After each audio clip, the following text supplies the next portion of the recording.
शांति। आज 16 तारीख की मुरली। बाबा कहते, मीठे बच्चे, इस समय सभी के सुख संपत्ति का देवाला रावण 5 विकारों ने निकाला है। तुम अभी रावण रूपी दुश्मन पर जीत पाकर जगत जीत बनते हो। किस पर जीत पा रहे हैं? रावण पर, अपने विकारों पर। तब हम जगत जीत बनेंगे। आज प्रश्न पूछ रहे बाबा, ड्रामा के किस राज को जानने के कारण तुम बच्चों के ख्यालात बड़े ऊंचे रहते हैं? उत्तर, तुम जानते हो ड्रामानुसार ऑटोमेटिक प्रभाव निकलता जाएगा, फिर भक्तों की भीड़ लगेगी, उस समय सर्विस नहीं हो सकेगी। दूसरा बाबा कहते, जो बाबा के बच्चे दूसरे धर्मों में कन्वर्ट हो गए हैं वो निकल आएंगे, इसलिए तुम्हारे ख्यालात बहुत ऊंचे रहते हैं कि कहाँ से कोई निकले जो बच्चा बन बेहद बाप से अपना वर्षा ले। तुम्हें यह ख्याल नहीं रहता कि कोई निकले जो पैसा दे, लेकिन शिव बाबा पढ़ाते हैं यह निश्चय बैठे और बाबा से वर्षा लेने के लिए भागे। जब तक निश्चय नहीं होगी तब तक बाबा से प्राप्ति भी नहीं हो सकती है। आज का गीत है, ले लो दुआएं माँ बाप की। ओम शांति। बाबा कहते, सेवा को सर्विस भी कहते हैं। पहले माता पिता सेवा करते हैं, अब देखो प्रैक्टिकल में कर रहे हैं ना। अभी से ही सभी कायदे कानून परमपिता परमात्मा आकर स्थापन करते हैं। जो सतयुग में होगा वो संस्कार बाबा यहाँ पे डाल रहे हैं। तुम बच्चे आते हो, मम्मा बाबा कहते हो, तो मम्मा बाबा भी तुम्हारी सेवा करते हैं। हद के माँ बाप की भी बच्चों की सेवा करते हैं। माँ बाप गुरु वह सब है लौकिक, यह है पारलौकिक। दुनिया देहधारी लौकिक और बाबा निराकार पारलौकिक। लौकिक को तो सब जानते हैं, बरोबर बाप जन्म देते हैं, टीचर पढ़ाते हैं अर्थात शिक्षा देते हैं, फिर वानप्रस्थ अवस्था में गुरु किया जाता है। यह रस्म रिवाज कब से शुरू हुई? अभी से ही यह आरंभ होती है। इस समय ही सतगुरु आते हैं, समझाते हैं, मैं तुम्हारा बाप भी हूँ, टीचर भी हूँ, सतगुरु भी हूँ। बाप के तो बच्चे बने हो, टीचर रूप में इनसे शिक्षा पा रहे हो। अंत में सतगुरु बन तुमको सचखंड में ले जाएंगे। तीनों काम प्रैक्टिकल में करते हैं। कौन करता है? शिव बाबा। तुम बच्चे माता पिता कहते हो तो बाप भी स्वीकार करते हैं। यह तो जानते हैं सभी बच्चे एक समान सपूत नहीं हो सकते हैं। यहाँ भी बेहद का बाप कहते हैं सब बच्चे सपूत नहीं हैं। यह तो तुम भी जानते हो। अभी है रावण राज्य, यह कोई विद्वान पंडित आदि नहीं जानते हैं। ये जब कोई आते हैं तो पहले तो उनसे पूछना है तुम क्या चाहते हो।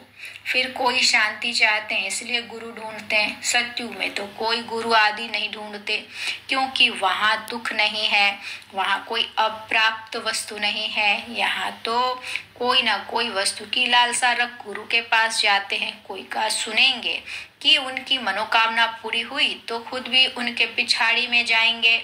सन्यासी पवित्र बनते हैं तो उन्हों की महिमा तो बढ़नी ही है। बहुत शिष्य बन जाते हैं। विवेक भी कहता है जो पवित्र बनते हैं उनकी महिमा जरूर बाप को करानी है। पवित्रता की शक्ति हमको सब कुछ दिला देती है। क्यों? पवित्रता ही हमको वो शक्ति देती है जो दिव्यता धारण कर सके। पवित्रता की शक्ति से हम दिव्य बन जाते हैं, इसलिए हमारी महिमा होती है। तुम पवित्र बनते हो तो तुम्हारी कितनी महिमा होती है। तुम्हारे द्वारा मनुष्यों का 21 जन्मों के लिए कल्याण हो जाता है। सर्व मनोकामनाएं 21 जन्मों के लिए पूरी हो जाती है। यह भी तुम जानते हो। दुनिया में कोई भी नहीं जानते कि परमात्मा कब आते हैं। जगदम्बा कौन है जिस द्वारा हमारी सभी मनोकामनाएं पूरी हो जाती हैं। अब सब घोर अंधियारे में हैं, यथा राजा रानी तथा प्रजा। पहले कम अंधियारा होता है, फिर कलयुग में घोर अंधियारा होता है। माया के राज्य को घोर अंधियारा कहा जाता है। बाप कहते हैं भारत का बड़े ते बड़ा दुश्मन भी माया रूपी 5 विकार है। तुम जानते हो इस माया रावण ने सीताओं को हरण किया अर्थात अपनी जंजीरों में कैद किया। बाप कहते हैं इस बड़े ते बड़े दुश्मन से लिबरेट करने यह भी कौन आता है? शिव बाबा। यह भी कोई को पता नहीं कि भारत जो इतना माला माल था उनको इतना कंगाल किसने बनाया। यही रावण बड़ा दुश्मन है। इनकी प्रवेशता के कारण भारत का यह हाल हो गया है। कहा जाता है ना तुम्हारे में क्रोध का भूत है, परंतु मनुष्य समझते नहीं है। 5 विकारों के भूत को कहा जाता है दुश्मन। यह भूत अर्थात रावण ही सबसे बड़ा दुश्मन है। ऐसे नहीं कि मुसलमानों व क्रिश्चियन ने भारत को कंगाल बनाया, नहीं, सबके सुख संपत्ति का देवाला इसी रावण ने निकाला है। क्यों सुख खो जाती, क्यों संपत्ति चली जाती? हम विकारों के वश अधीन हो गए हैं, काम क्रोध लोभ मोह अहंकार के वश, ईर्ष्या द्वेष के वश, इसलिए हमारा दिवाला निकलता जा रहा था। बाबा क्या कह रहे, यह बात कोई नहीं जानते हैं। अब संन्यास धर्म को 1500 वर्ष हुए हैं। उन्हों की संख्या बहुत वृद्धि को पाई हुई है। वृद्धि को पाते पाते अभी आकर जर्जरी भूत अवस्था को पहुंचे हैं।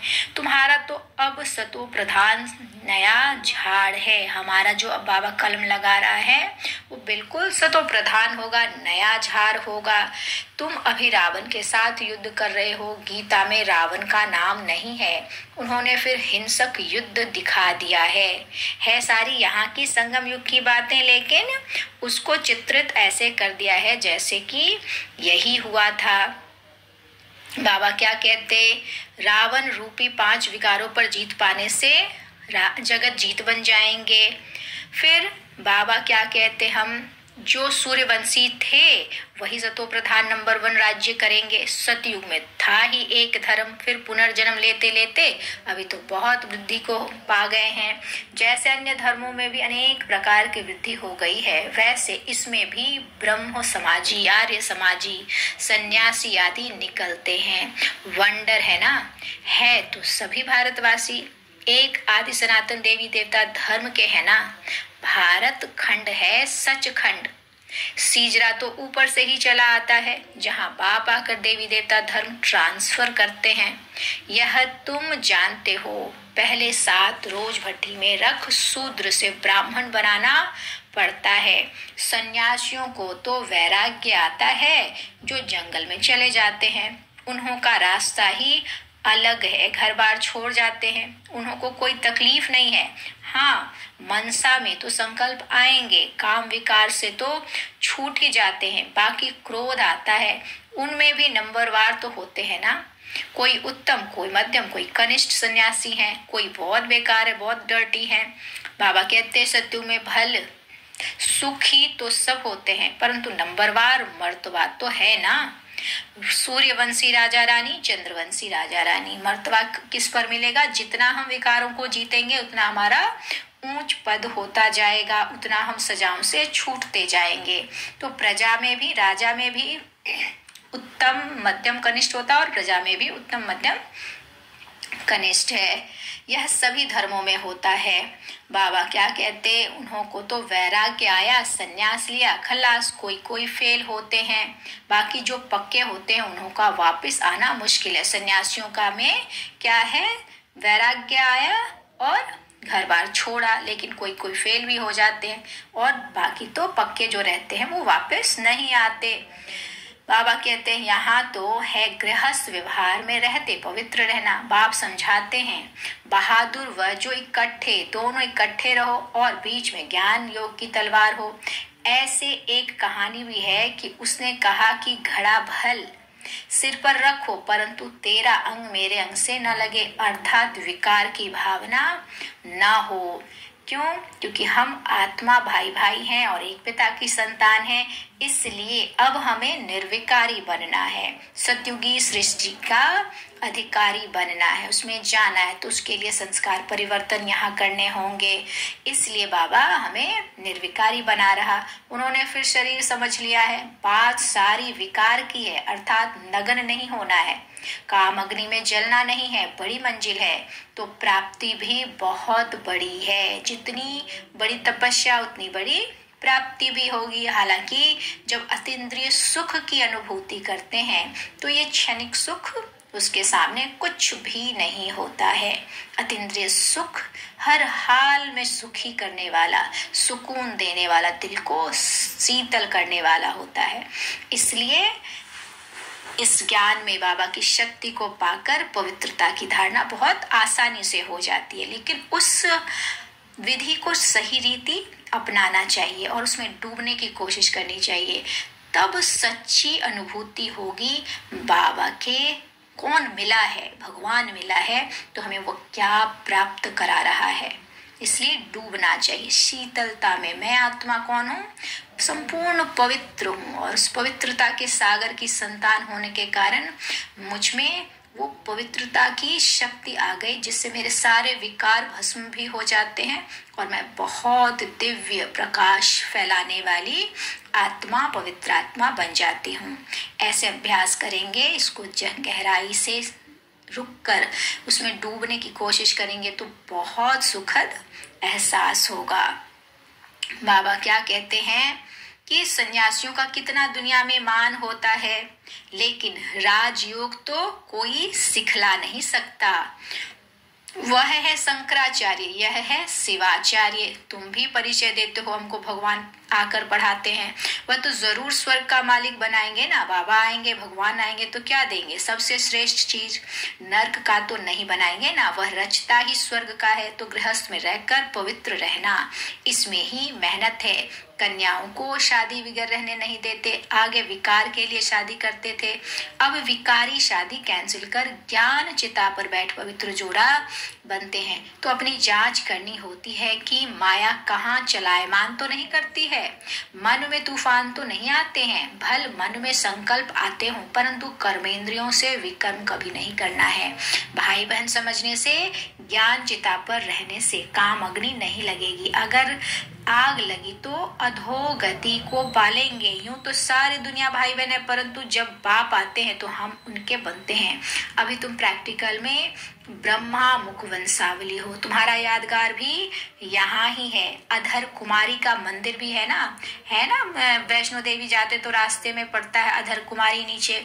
तो बाबा क्या कहते हैं, जो काम चिता से उतर ज्ञान चिता पर बैठते हैं उनको अधर कुमारी कहा जाता है। तुम सन्यासियों को भी समझा सकते हो, बाकी कोई से फालतू माथा नहीं मारना चाहिए। पात्र जिज्ञासु हो वह तो अकेला आकर प्रेम से समझेगा। कई हंसी भी उड़ाते हैं। बाबा कहते दान भी किसको देना है? पात्र को देख कर देना है। आजकल दुनिया बहुत खराब है। सन्यासी लोग तो कफनी पहन लेते हैं और जाकर अलग रहते हैं, कुछ ना कुछ मिल जाता है, मजे से खाते पीते रहते हैं। लेकिन जो बच्चे अच्छी सर्विस करते हैं तो सब कहेंगे इनके माँ बाप भी ऐसे होंगे। जो हम सब बच्चे ब्रह्मामुख वंशावली बच्चे मेहनत करेंगे, सर्विस करेंगे तो बाबा भगवान या दुनिया कहती है कि इनके माँ बाप भी ऐसे होंगे। यहाँ की रस्म ही निराली है, इनका कहाँ वर्णन है नहीं। गीता को ही झूठा बना दिया है। यह पहली बात खुल जाए तो सब बीके के बहुत नामी ग्रामी हो जाएं। सब बीके क्या हो जाए? बहुत नामी ग्रामी। सब तुम्हारे पर सदके जाएं। क्या कह रहे बाबा? अगर गीता का भगवान कौन है ये सिद्ध हो जाए तो बहुत नाम निकलेगा, बहुत प्रभाव निकलेगा। बाबा क्या कहते, पहले तो घर के ही दुश्मन बनते हैं। इस ज्ञान में चलने से सब दुश्मन हो जाते हैं। सबसे पहले तो घर में ही दुश्मन शुरू हो जाते हैं, आ जाते हैं। तो बाबा क्या कहते, इस बाबा के भी कितने दुश्मन बने। ब्रह्मा बाबा श्री कृष्ण के लिए भी कहते हैं ना, भागता था, कितने कलंक लगाए। यह भी ड्रामा में नूंद है। श्री कृष्ण के लिए जो दिखाते हैं दुनिया में कि कितना कलंक लगाया, वो ऐसा करता था, वो ऐसा करता था, तो ये सारे कलंक, ये सारी बातें यहाँ संगम युग की है। ब्रह्मा बाबा पे जब उन्होंने बाबा का ज्ञान देना शुरू किया तो बहुत लोगों ने परेशान किया, हर तरह के लांछन लगाए। तो बाबा कहते ये यहाँ की बातें हैं। ड्रामा अनुसार ऑटोमेटिकली प्रभाव निकलता जाएगा, फिर भक्तों की भीड़ आकर लगेगी।